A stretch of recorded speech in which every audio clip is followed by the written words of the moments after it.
সাংবাদিকদের মুখোমুখি হয়ে শাসক দলের বিরুদ্ধে একাধিক বিস্ফোরক মন্তব্য করলেন বিজেপি নেতা শ্রমিক ভট্টাচার্য। কি বললেন তিনি, শুনুন। একটু বলুন না, ওনার ওই যে দমদম এলাকায় কত পুকুর বুঝিয়ে বাড়ি হচ্ছে, কাউন্সিলররা কোটি কোটি টাকার পুজো করছে। একবার এগুলো দেখুন, কত কারখানার জমিটা চলে গেল প্রমোটারদের হাতে, 5 তলার বদলে 8 তলা বাড়ি হচ্ছে। কার জন্য? দমদমে তো প্রকৃতির বিরুদ্ধে যুদ্ধ ঘোষণা করেছে তৃণমূল কংগ্রেস। সামনে 6 ফুট রাস্তা, 8 তলা কনস্ট্রাকশন। সৌগতরাই জানেন না ওর সব এই সমস্ত নাটক করে কি হবে দলের মধ্যে? তৃণমূলকে মানুষ দেখে নিয়েছে, বুঝে নিয়েছে, গৃহীত, পরীক্ষিত এবং পরিত্যক্ত। আবার মদন মিত্রও বলছে কল্যাণ বন্দ্যোপাধ্যায়কে নিয়ে যে আরে বাপ, উনি ও লাভলিতে ছিলেন, ওনার এই সমস্ত গান বাজনা আনন্দে থাকুন। উনি এসব কেন এসব কথা বলছেন? এসবের মধ্যে ওনার ঢোকাই উচিত নয়। 18 থেকে 68 সবাই মদন জলে আক্রান্ত, সেই লাইন ছেড়ে আবার রাজনীতির মধ্যে ঢুকছে। আচ্ছা, শান্তনু সেনের অপসারণ ঘিরে একটা নয়া বিতর্ক, ওই সমস্ত হচ্ছে পুরো সংবাদ মাধ্যমে টিকে থাকবার জন্য স্পেস দখলের রাজনীতি।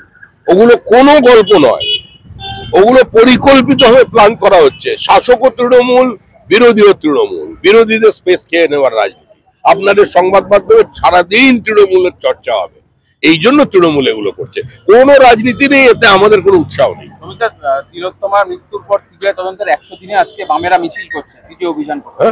তিলোত্তমার মৃত্যুতে তদন্তে মিছিল করতেই পারে, মিছিল করতেই পারে। তৃণমূলের সঙ্গে অ্যাডজাস্টমেন্ট, তৃণমূলকে সাহায্য করছে সিবিআই এর বিরুদ্ধে বলে।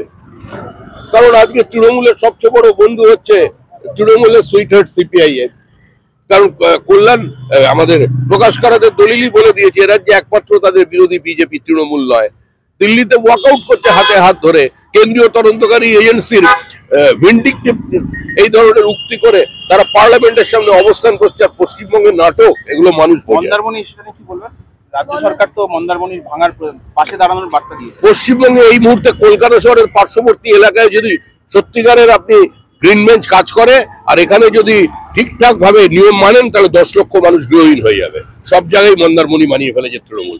তৃণমূল জমি দখল করবে, বেআইনি নির্মাণ করবে, এর নামই তৃণমূল। এগুলো না থাকলে তৃণমূল দল থাকবে না।